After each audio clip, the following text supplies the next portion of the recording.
8 banks have paid $1.3 billion in fines for manipulating the silver market. Not accused, convicted. JP Morgan alone paid $920 million. 3 of their traders went to federal prison. The charge was racketeering, the same charge used against organized crime. These are court records, government documents, public filings. And yet, on January 30th, 2026, those same banks closed their short positions at the exact bottom of the largest silver crash in 44 years. The same banks, the same market, the same pattern. The evidence is no longer hidden. It's published daily on the CME website, and once you see it, you cannot unsee it. Let me show you a document that most people don't know exists. It's called the COMEX Daily Delivery Report, published every trading day by CME Group. It shows exactly who is buying, who is selling, and who is closing positions. Names, numbers, timestamps. This is not speculation. This is the official record. On January 30th, 2026, silver crashed 35%, from $117 to $78, the worst single-day drop since 1980. Now look at what the delivery report shows for that exact day. JP Morgan Securities, 147 contracts stopped. Morgan Stanley, 31 contracts stopped. Deutsche Bank, 58 contracts stopped. HSBC, 60 contracts stopped. Stopped means closed, exited, cashed out. These 4 banks closed their short positions at the lowest price of the day, the exact bottom, of the largest crash in 44 years. Now here's what you need to understand. When you're short silver, you profit when the price falls. These banks had short positions. Silver crashed 35%. And at the precise moment of maximum destruction, they collected their profits and walked away. The same banks that paid $1.3 billion in manipulation fines. The same banks whose traders went to prison. The same banks that admitted to hundreds of thousands of fake orders. They timed the exact bottom, publicly documented, on the CME's own website. This is not the first time this has happened. Let me show you the pattern. 1980, silver rose from $6 to $50. Regular people were making fortunes. The Hunt brothers were accumulating. The price was threatening to expose the fragility of paper money. Then the CME created a new rule, Silver Rule 7. It banned leverage buying overnight. No warning. No transition period. The rules changed in the middle of the game. Silver crashed from $50 to $10. 80% destruction. Thousands of investors wiped out in weeks. 2011. Silver rose from $8 to $50. Social media was buzzing. The silver squeeze movement was born. Retail investors were piling in. Then the CME raised margin requirements, 5 times in 9 days, 84% increase in the cost of holding a position. Silver crashed from $50 to $26. It took 13 years to recover, 13 years. 2026, silver rose from $31 to $121, the biggest rally in history. Retail euphoria everywhere. Then, the CME raised margins before the crash, raised them again during the crash, raised them again after the crash. China raised margins at the exact same time. Silver crashed 35% in a single session. 1980, 2011, 2026. Same pattern, same tools, same result. 3 times in 46 years, whenever silver threatens to break free, the rules change, the margins spike, and the price collapses. Once is an accident, twice is coincidence, 3 times is policy. Let me explain exactly how this works. Because once you understand the mechanism, you'll see it everywhere. It's called spoofing. Here's how it operates. Imagine you want to buy silver at a lower price. You place a massive sell order, thousands of contracts. It looks like someone is about to dump an enormous amount of silver on the market. Other traders see this giant sell order. They panic. They think someone knows something they don't. They start selling too. The price drops. Then, at the last second, you cancel your fake order. You never actually sold anything, but now the price is lower, and you buy at the cheaper price. That is spoofing. It is illegal. It is fraud. And for over a decade, the biggest banks in the world were doing it systematically. Let me read you the official charges. JP Morgan Chase. September 2020. The Commodity Futures Trading Commission found them guilty of manipulative and deceptive conduct and spoofing that spanned at least 8 years. Hundreds of thousands of fake orders exposed. Fine, $920 million, the largest penalty ever imposed by the CFTC, but the fine was only part of it. The traders who executed this scheme went to federal prison. Michael Nowak, JP Morgan's head of precious metals trading, convicted of racketeering, the same charge used against the mafia. Greg Smith, convicted. Jeffrey Ruffo, convicted. Christopher Jordan, convicted. Real names, real prison sentences for running a criminal enterprise inside one of the largest banks in the world. And JP Morgan was not alone. Scotiabank, $127 million fine. HSBC, $76 million fine. 9 years of manipulation. Deutsche Bank, $75 million fine, rigging market since 1999. Morgan Stanley, caught. 5 banks, all convicted, all fined, and not a single one lost their trading license. They paid the penalty and went right back to trading the same market. Now here's the question that matters. Do you believe they stopped? A bank pays $1 billion fine. Their traders go to prison. They admit to running a criminal operation for 8 years. And then what? They suddenly decide to play fair? JP Morgan made $48 billion in profit last year. The fine was $920 million. That's less than 2% of 1 year's profit. A speeding ticket, a cost of doing business, a line item in the annual budget. The same people work there, the same trading desks operate, the same incentives exist.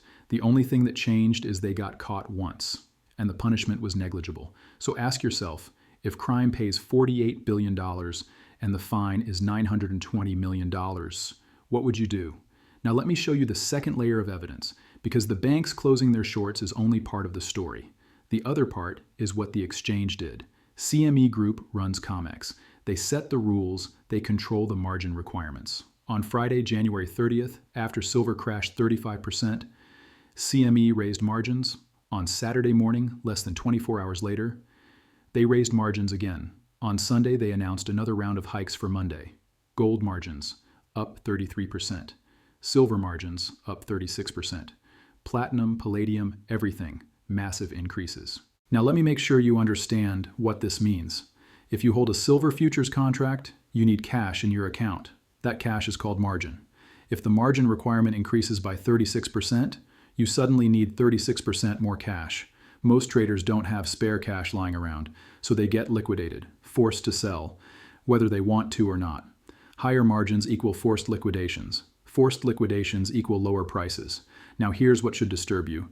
If CME wanted to prevent volatility, they would raise margins before a crash, cool down the market while it's getting frothy, reduce leverage when things are overheating. That's what a responsible exchange would do. Instead, they raised margins after the crash, then raised them again the next morning, then announced more hikes for the following week. Think about that sequence. Friday, silver crashes 35%.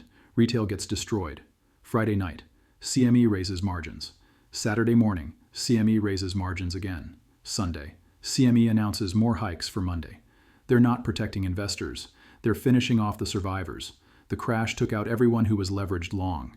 The margin hikes are taking out anyone who held on, anyone who thought about buying the dip, anyone who still has a position.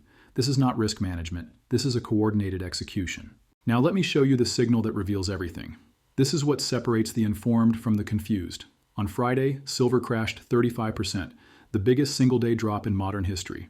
If you only looked at the spot price, you'd think the market was collapsing. But something strange happened. The silver miners barely moved. SL, the silver miners ETF, dropped only 22%. Now normally miners move more than the metal. If silver goes up 10%, miners typically go up 20%. If silver goes down 10%, miners typically go down 20%.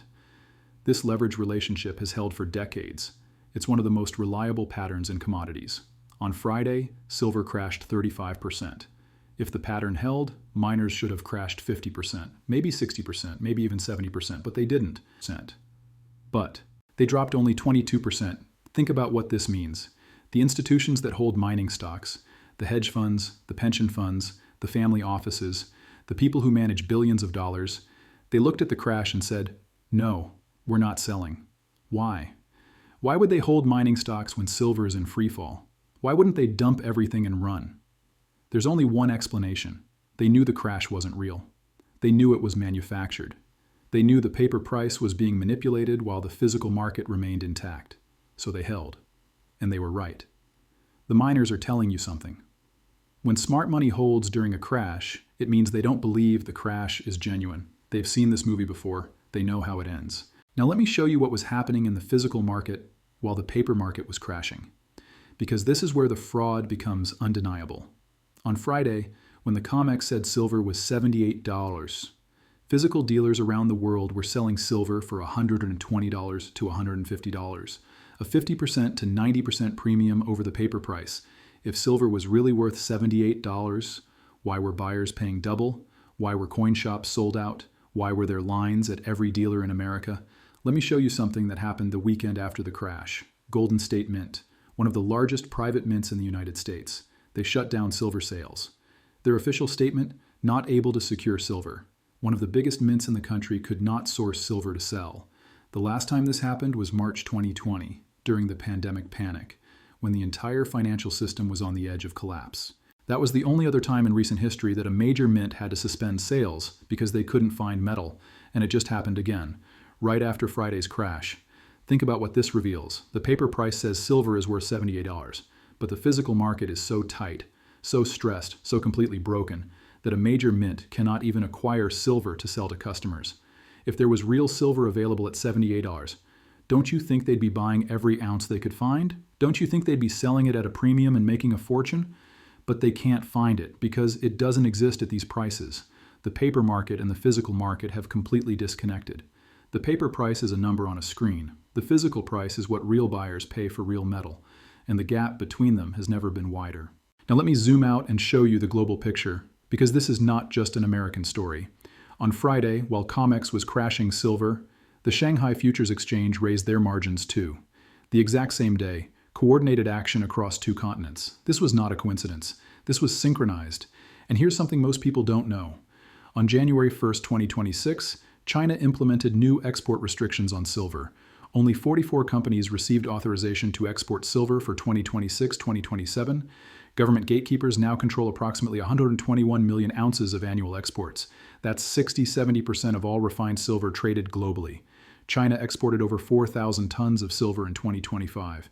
They imported only 220 tons. They are a massive net exporter, and they just restricted the supply to the West. Now think about this sequence. China restricts silver exports, January 1st. Silver crashes 35%, January 30th. Shanghai raises margins the same day as COMEX. Banks close their shorts at the exact bottom. CME raises margins 3 times in 72 hours. Physical mints shut down because they can't source metal. This is not random market volatility. This is coordinated action across multiple institutions, multiple countries, multiple mechanisms, all designed to do one thing: crush the price while the physical market screams that something is very wrong. Now let me explain why this matters beyond the crash itself, because the fundamental situation has not changed. Silver has been in a supply deficit for 5 consecutive years. That means global consumption exceeds global production. Every year, more silver is used than is mined. The gap has been running at 150 to 200 million ounces annually. This deficit is being filled by drawing down existing stockpiles, vault inventories, ETF holdings, recycled scrap. But those buffers are not infinite. COMEX registered inventory has fallen from 150 million ounces in 2021 to approximately 35 million ounces today. That's a 77% decline in 4 years. The metal is disappearing, and demand is not slowing down. Solar panels require silver. Every gigawatt of solar capacity needs approximately 20 tons. Electric vehicles use 3 times more silver than traditional cars. AI data centers need it. Medical equipment needs it. Every smartphone, every computer, every modern electronic device needs silver. There is no substitute at current prices. There is no alternative at current quantities, and production is flat. Friday's crash did not create new silver mines. It did not reduce industrial demand. It did not change the deficit. All it did was transfer silver from weak hands to strong hands at artificially low prices, and tighten the physical market even further. Let me summarize what the evidence actually shows. Not speculation, not theory, evidence. 5 banks convicted of manipulating silver, documented in court records. $1.3 billion in fines paid, public filings. Traders sent to prison for racketeering. Department of Justice records. Those same banks closed shorts at the exact bottom of Friday's crash, published in CME delivery reports. CME raised margins 3 times in 72 hours after the crash. Official CME announcements. China restricted silver exports starting January 1st. Government policy documents. Physical dealers charging 50-90% premiums over paper price. Observable in real time. Major mint shut down sales due to inability to source metal. Official company statement. Silver miners dropped only 22%, while silver dropped 35%. Market data. COMEX registered inventory down 77% in 4 years. CME warehouse reports. 5 consecutive years of supply deficits. Silver Institute annual surveys. None of this is hidden. None of this is secret. It's all published, documented, verifiable. The evidence is now public. The pattern is clear. The names are on the record. I want to leave you with a question, not an answer. A question. In 1980, they changed the rules and crashed silver 80%. In 2011, they raised margins 5 times in 9 days and crashed silver 50%. In 2026, they raised margins 3 times in 72 hours and crashed silver 35%. Each time the playbook worked, each time the crash happened, each time the price eventually recovered. But each time the crash was smaller, 80%, then 50%, then 35%. And each time the physical market showed more stress. The premiums got wider, the shortages got worse, the disconnect between paper and physical became more obvious. The question is not whether they can crash the paper price. They clearly can. They have the tools, the coordination, and the documented willingness to manipulate. The question is whether the paper market can survive its divorce from physical reality. Because every crash like this one pushes more metal from weak hands to strong hands. More investors from paper claims to physical ownership. More pressure on a system that's already showing cracks. The banks can manipulate paper, but they cannot print physical silver. And the physical market is sending a very clear message. Mints shutting down, dealers rationing, premiums at historic levels, inventory collapsing. The paper price says one thing, the physical market says another. One of them is wrong, and eventually one of them will break. The evidence is public, the pattern is documented. The question is no longer whether this market is manipulated. That question has been answered in court. The question is how long the manipulation can continue, when the physical market refuses to cooperate. That is the question the evidence cannot answer. Only time will tell. But now you know what to watch for, and once you see the pattern, you cannot unsee it.